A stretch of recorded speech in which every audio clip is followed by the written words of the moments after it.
वालेकुम वरहमतुल्लाहि वबरकातुहू। नवे जमात के तलबा व तालिबात, जैसे कि आपको पता है हम इकोनॉमिक सब्जेक्ट पढ़ रहे हैं। कल हमने फूड सिक्योरिटी की बात की थी। आज हमें फूड इनसिक्योरिटी इन इंडिया यानी कि ग़िज़ाई अजनास की जब हम बात करते हैं तो कल हमने तहफ़्फ़ुज़ की बात की थी। आज हमें खतरे की बात करनी है कि हिंदुस्तान में किन लोगों को या सोसाइटी का कौन सा सेक्शन है जिनको ग़िज़ाई अजनास की कमी होती है या ग़िज़ाई अजनास जिनके लिए अवेलेबल नहीं होता है। कहा जाता है हिंदुस्तान का जो समाज है इसमें लार्ज सेक्शन ऑफ सोसाइटी, इसमें लार्ज सेक्शन ऑफ सोसाइटी, समाज का एक बहुत बड़ा तबका, समाज का एक बहुत बड़ा हिस्सा जो है उसको फूड एंड न्यूट्रिशन इनसिक्योरिटी है।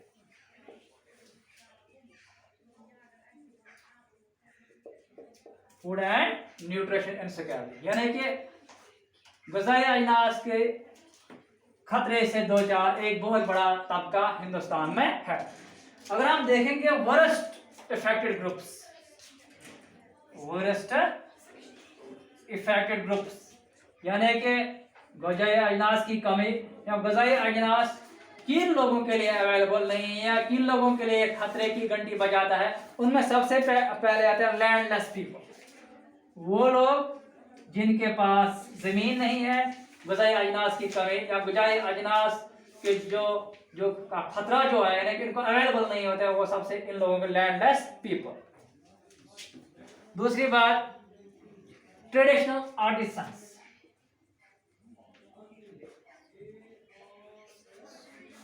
यानी कि रिवायती कारीगर जो है उनको भी ग़िज़ाई अजनास की कमी होती है क्योंकि इनके पास भी लैंड अवेलेबल नहीं होता है। ये अपने रिवायती कामों में को अंजाम देते हैं जिसकी वजह से इनकी रोजी रोटी को भी खतरा लाक रहता है क्योंकि इनके पास जमीन नहीं होता है, इनके पास फूड प्रोडक्शन के लिए कोई पर्पस नहीं होता है। प्रोवाइडर्स ऑफ ट्रेडिशनल सर्विसेज, जो ट्रेडिशनल सर्विसेज देते हैं यानी कि रिवायती सर्विस जिनमें इन लोगों के लिए इनके पास भी जमीन नहीं होती है या कम होती है, इसलिए ये जो सर्विस देने वाले होते हैं, फॉर एग्जांपल इसमें हम एक ऐसे नाई जो है बार जो है इनको हम ये भी ट्रेडिशनल सर्विस देते हैं। इनके पास भी ग़िज़ा अवेलेबल उस तरीके से नहीं होता है जिस तरीके से हम कहें कि इनको फूड सिक्योरिटी मिलनी चाहिए, यानी कि इनके लिए भी फूड इनसिक्योरिटी होती है। लेबर्स, ये भी इसी क्लास में आता है। एंड डेस्टिट्यूट्स इंक्लूडिंग बेगर्स, मजदूर लोग या ये जो हैंडीकेप्ड लोग होते हैं या बहुत गरीब लोग होते हैं और बेगर्स भी इसी क्लास में आते हैं।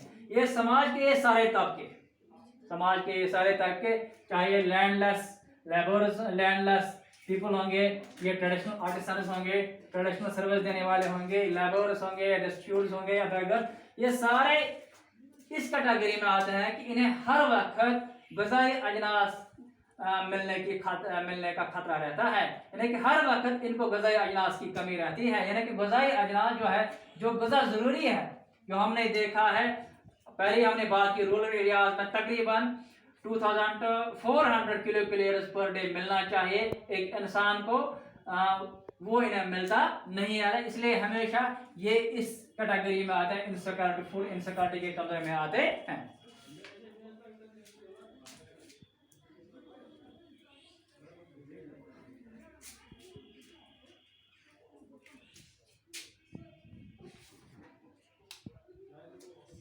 अगर हम अर्बन एरियाज की बात करेंगे,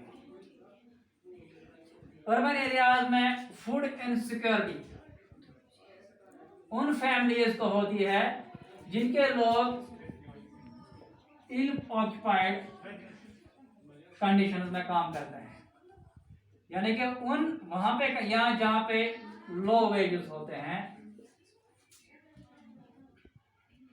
या ये जो कैजुअल लेबर वर्कर्स गवर्नमेंट के होते हैं, यानी कि ये एम्प्लॉयमेंट के जमरे में आते हैं, लेकिन इनकी जो तनख्वाहें हैं, इनकी जो उजरत है वो बहुत कम होती है। और अगर ये अर्बन इलाकों में काम करते होंगे, अर्बन एरिया में, शहरी इलाकों में काम करते होंगे, और वहाँ जहाँ पे ये काम करते होंगे वहाँ काम करने की जगह के हालात अच्छे नहीं होंगे, तो इन लोगों को भी इस ग़िज़ाई अजनास की कमी का खतरा रहता है। ये हम शहरों की बात करते हैं।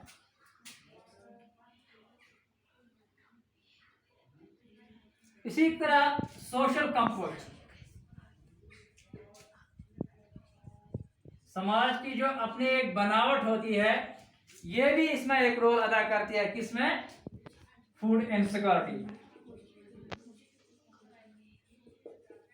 क्योंकि समाज का जो कंपोजिशन होता है, समाज की जो बनावट होती है, अगर एक समाज में गरीब तबके के लोग रहेंगे जिनके पास एम्प्लॉयमेंट अपॉर्चुनिटीज नहीं होगी, उनके पास जमीन या कोई और चीज नहीं होगी, या ये ट्रेडिशनल सोसाइटी होगी, ट्रेडिशनल सर्विस प्रोवाइडर्स होंगे, तो इनको भी ये भी एक अहम रोल अदा करता है कि इसमें फूड इनसिक्योरिटी में, क्योंकि इनके पास पैसा नहीं होता है कि अपने लिए गुज़ा खरीद सकें।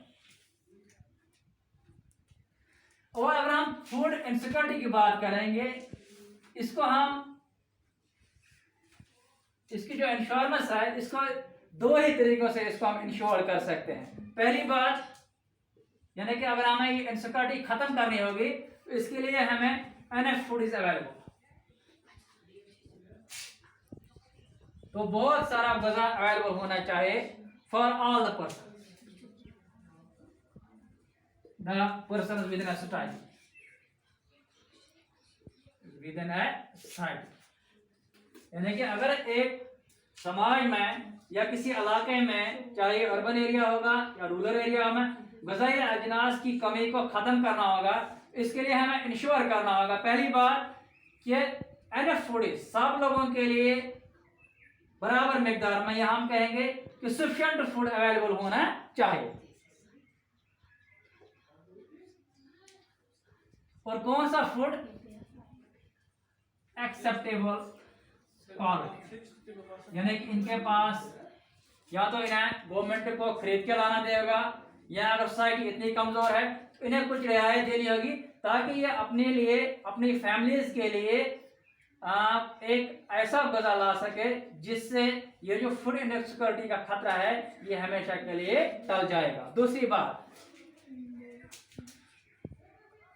No barrier to access for food, यानी कि कोई रुकावट, ग़िज़ाई अजनास की कमी को पूरा करने के लिए कोई रुकावट नहीं होने चाहिए।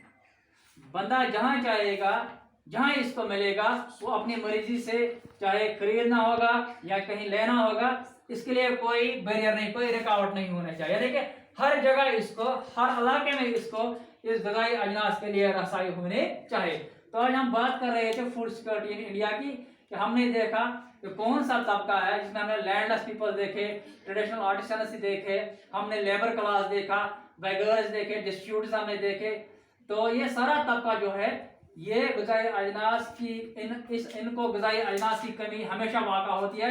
इसके लिए बहुत सारे फैक्टर्स रिस्पॉन्सिबल है। कहीं पे लो वेजेस है, कहीं पे वर्किंग कंडीशन ठीक नहीं है, कहीं पे ये जो एम्प्लॉयमेंट नहीं है, या कहीं पे ये जो इनका कारोबार है, बिजनेस यूनिट्स है, वो प्रॉपर्ली फंक्शन नहीं कर रहे हैं। और इसको इंश्योर करने के लिए दो चीजें होनी चाहिए।